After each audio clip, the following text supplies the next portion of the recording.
Well, Uh, while we're getting started, Sarah, why don't you share a little bit about what inspired you to do this format? This is our second one now. well, we get lots of emails and questions that pop in all the time. And I just thought this would be a great way to basically have, a hotline, be able to real quick answer people's questions. We tend to get a lot of the same questions also. So I know a lot of people are in the same boat. And I think that sometimes helps too with people realizing, oh, it's not just our association or it's not just me.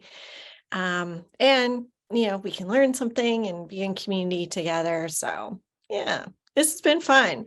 And I am on the hot seat today. I have not seen the questions. Chris is my co-pilot here. Chris is just gonna feed me questions and we're gonna see how this goes. It's gonna be fun. Yeah. So Sarah, we did get quite a few questions that came in on the registration, and there were 3 or 4 around one particular topic, and that is engagement. So specifically, people are wondering, how can we find better ways to measure engagement? What does that look like? And then how can associations get members to be engaged so that they find value and ultimately lead to retention? Okay. So engagement, it is a super hot topic right now. And I find that there's a lot of definitions of engagement. People think engagement is participation. It is not. You can be very actively involved, but not really be happy about being there. If you are really engaged, you have a very positive attitude, you're very excited, you're passionate about the organization, about the mission. You have a can-do attitude, you're innovative, ready to go. So engagement is partially attitude, but it's also people who have that emotional connection to the organization. So when we talk about increasing engagement, a lot of times people will say, they'll equate that to participation or say, we're not getting high engagement because we didn't get a lot of people attending our events. Rather, we should measure engagement in terms of those relationships, um, those attitudes, and seeking to further community build, relationship build. Because when we do that, the engagement increases, which means retention increases. So, yeah. Thanks, Sarah.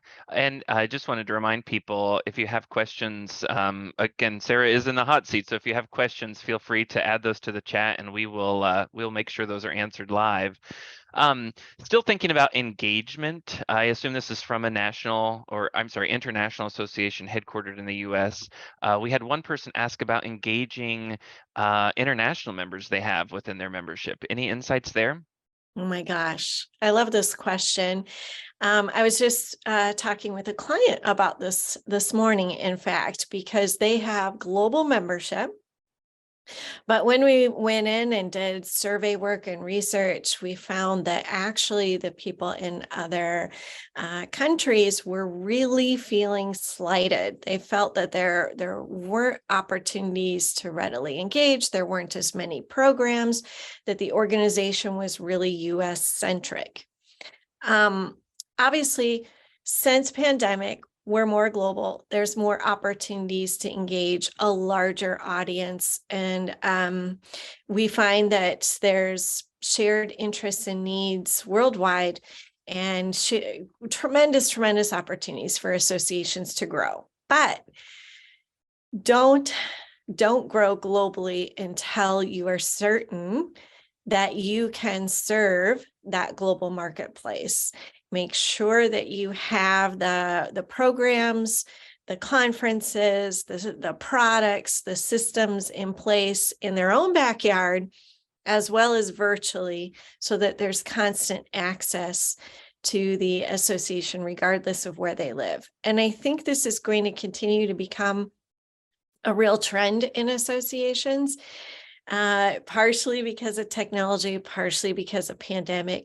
Associations are expected to provide more access to more products and services than ever before. So even if you're not going global, you still have to be accessible to everyone, regardless of where they live or what their career stage is. We just have to amplify our ability to do outreach and have the technology in place and boots on the ground, actually visiting and doing regional tours, all of that. We got to make sure we're not neglecting anyone.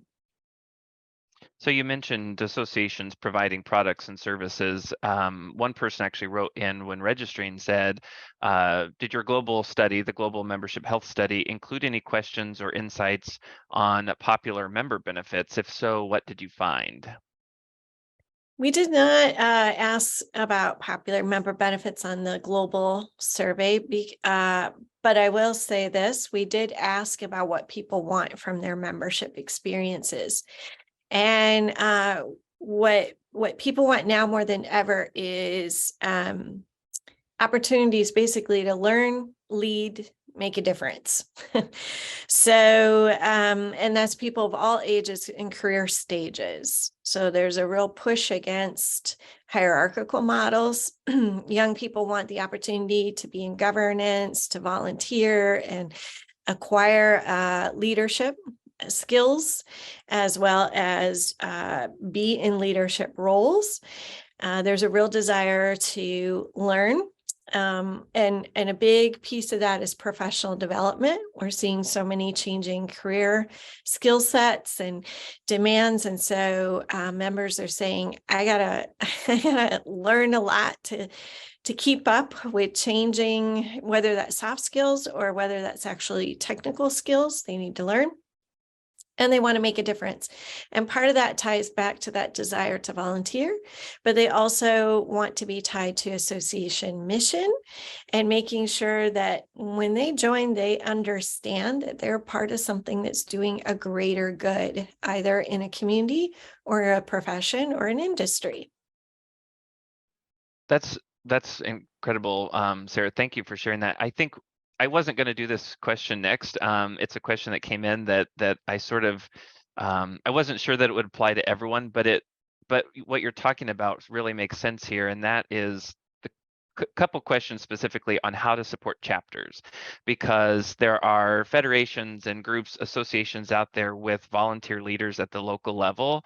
The specific question is how to support those units in developing their volunteers and continuing to ensure that there is a pipeline for volunteer leadership engagement. Yeah. Okay. So, so much of this is new. We don't really stop to think about it, but it is new. It used to be that association participation, leadership, pipelines, all that were just kind of happening. It was a big part of society. It was really considered a social norm to be part of your association, actively volunteering for your community, so on and so forth. So in light of recent events, advancements in technology, all of that, we have to rethink the volunteer relationship. And we have to be a lot more intentional about providing tools, strategies, resources, support, and training. I am surprised by how few associations actually provide training to explain things like, to delve into why we're a membership organization and that membership is the priority and how we need to do outreach and relationship build with our communities and members and deliver value to members. I think a lot of times in associations, they're doing presentations on things just about association history or maybe about our bylaws for new board members. Boring, but a necessity, I realize, but very boring. But we got to inspire and ignite that connection to community. And we've got to really train people and prepare them to understand that their roles as volunteer leaders are really, really important in how the the brand of the organization is portrayed, how the culture is built. Are we being inclusive in our practices? Are we being strategic in our leadership decisions and our committees? And it requires a rethink of how we're building those relationships and leveraging them. So a question has come in via the chat. I want to be sure and prioritize that. Someone has asked how they can keep members engaged now that they're seeing everyone is remote, and they're expressing that they can't recruit in person anymore. Welcome to the 21st century. It takes a long time. It takes such a long time for us to adapt to change. It just does. I'm just going to digress for just a moment here. The Civil Rights Act was signed into law in 1964. We're still grappling with creating, truly fair, equitable, and inclusive society. Likewise, technology went mainstream in 1981. The home computer was invented and life forever changed. And we're still, during pandemic, and I still hear it now, oh my gosh, we have to think virtual, we have to think remote. And I urge you to remember that you are now serving, including the workforce majority, which is millennials. You are now serving generations that have only been raised, in a tech-driven world. And for them, it makes sense to have access and online and flexible and mobile and virtual and remote environments. So I think that, first of all, change is really, really difficult. But when we're asking those questions and pondering, how do we serve members in this really changing environment? That, to me, points to a deeper question about the association itself and some of the leadership and the culture of the organization, because it tells me that we're a little bit stuck in the past.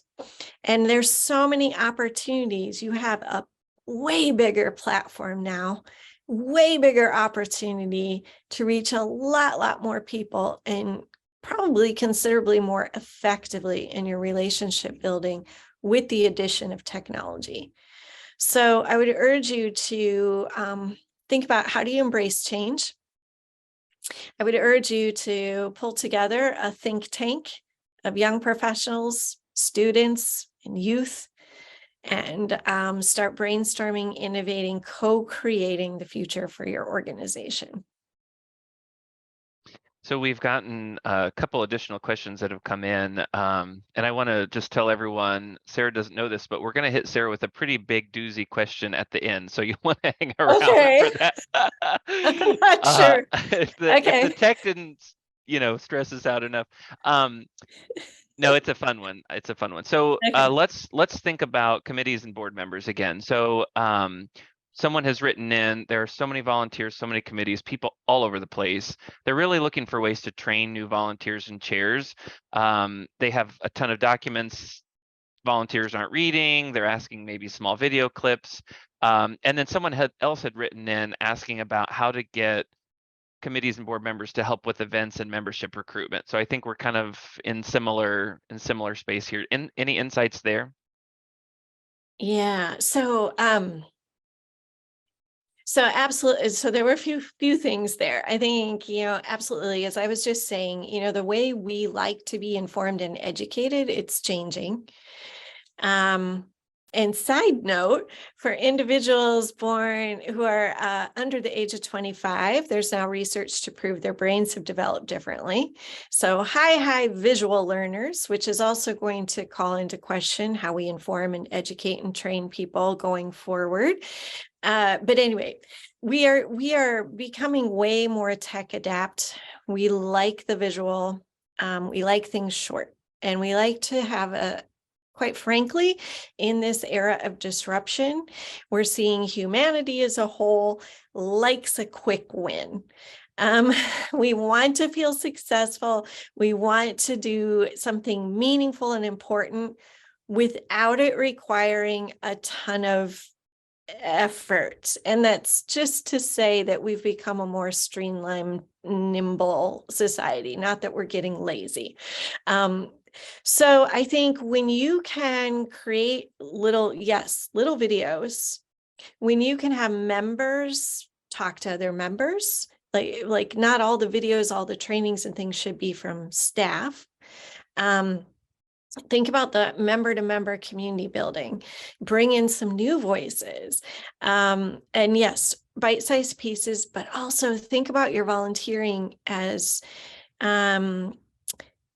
episodic, make it bite-sized. I see associations have tremendous success when they can say, here's what we need from you, or here's what would be so incredibly helpful if you could do this one thing this month, as opposed to making it a job and saying, you need to spend 6 hours on this committee this week and do this, and this. And then people get fatigued and they just don't have the bandwidth for it right now, but also they don't get that quick win.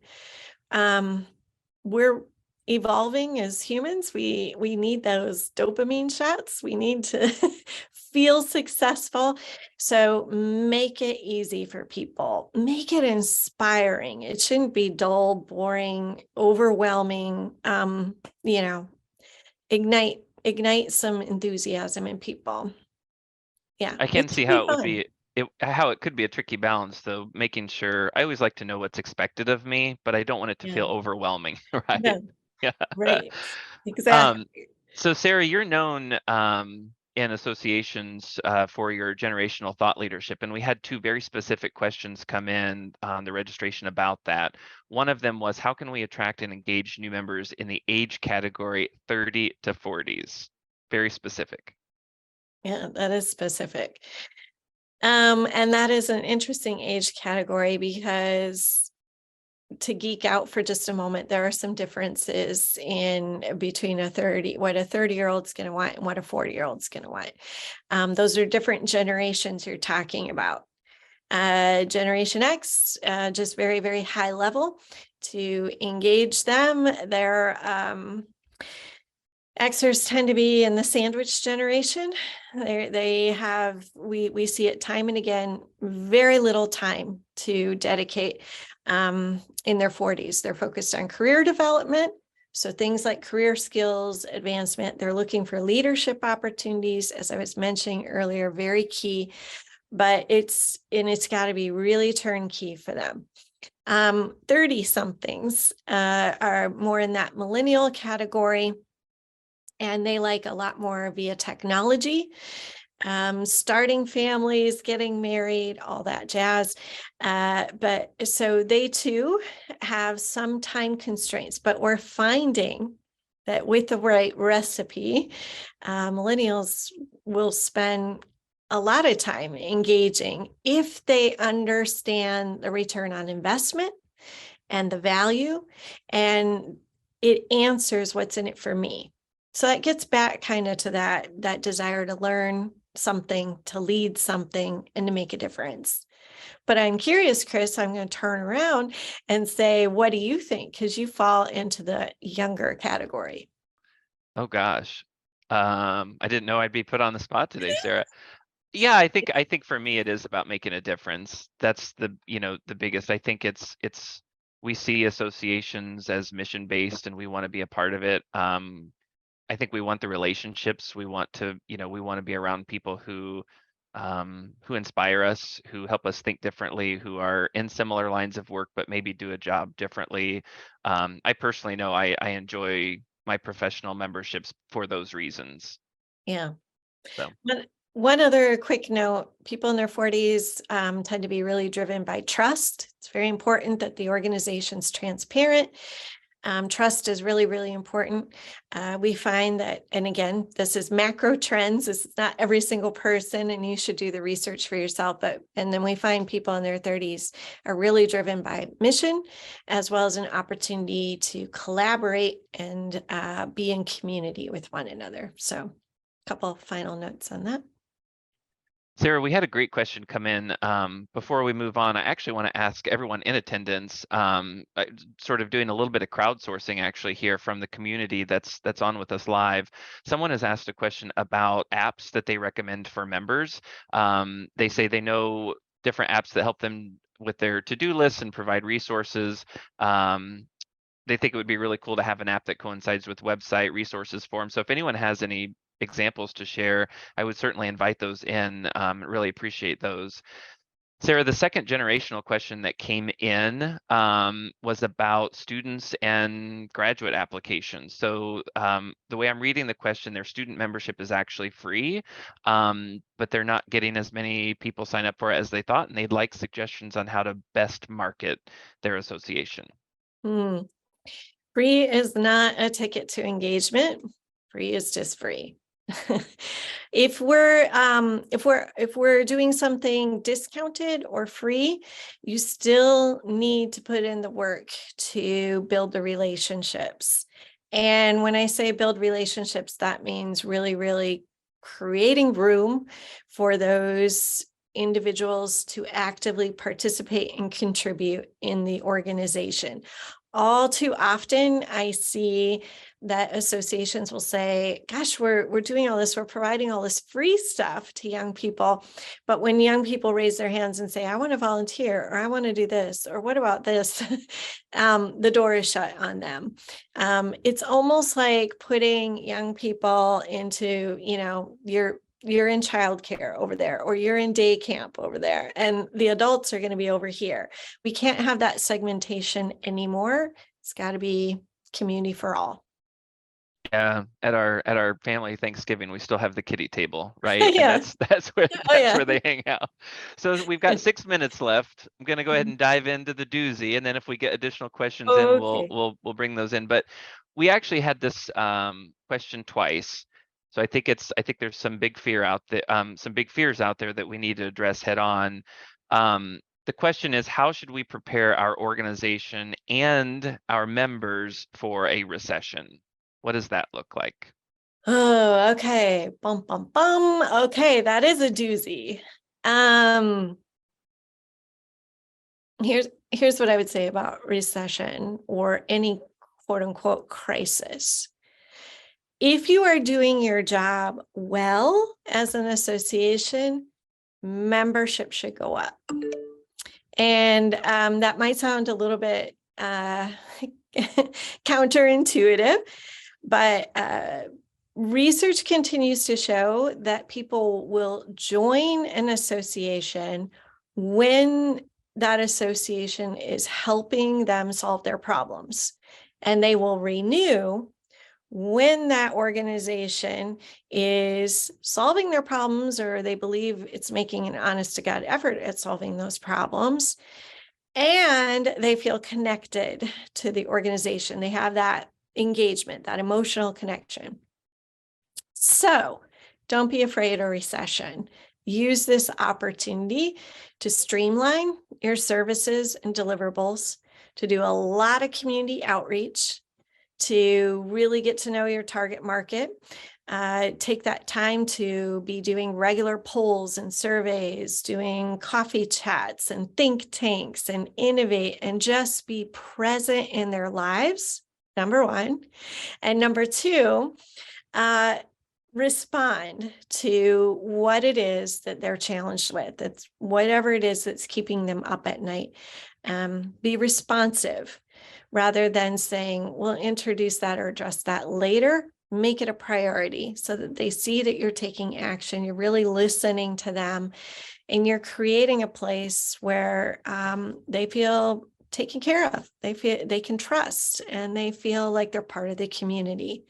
I think regardless of what happens in the economy, if you're doing those things really, really well, membership will sustain. And if you're doing it really well, it'll grow.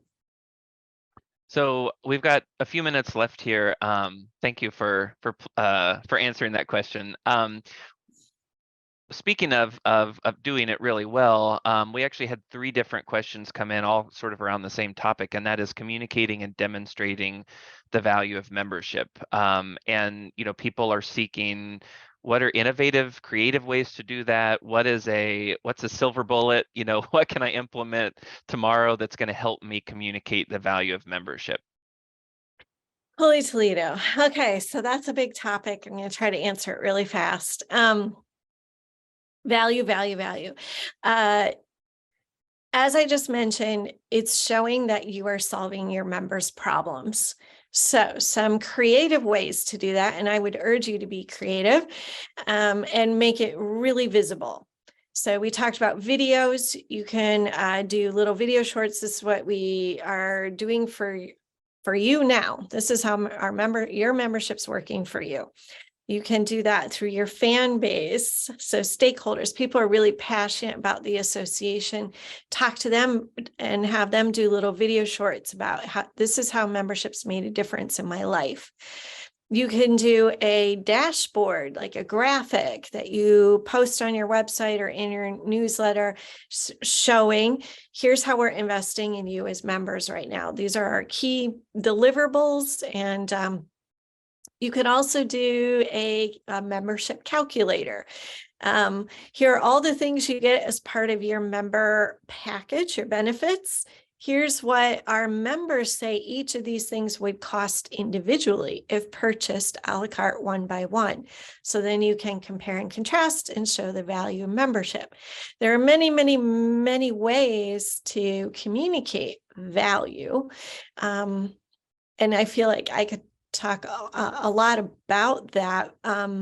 Right now, why we're hearing so much about value is because consumerism has changed. And that's partly because of economic fluctuations. It's partly because of demographic shifts, and it's partly because of advancements in technology. Consumers want instant gratification, and as I mentioned previously, access to more products and services than ever before. So they're questioning, what's the return on my investment? You just got to get creative about communicating it. Well, thank you so much for your time today, Sarah. On behalf of everyone who's been in attendance today, I really appreciate it. And it's always really fun to hang out with you. So, yeah. So that does conclude the session today. I wanted to mention that we dropped some links in the chat. One is where will be Sarah's launched a new blog series answering some questions. So we'll try and do these on a monthly basis. And in between, we'll be answering, she will be answering some questions on her blog. And the other one was that we'll be selecting a one lucky attendee from today will be selected for a free Membership University 101 course, and we'll notify you about that in the next couple of days. But everyone who attended today can save 20% using the code we dropped in the chat. So Sarah, thank you so much for your time. Everyone, thank you for being with us this afternoon, and we will see you next time.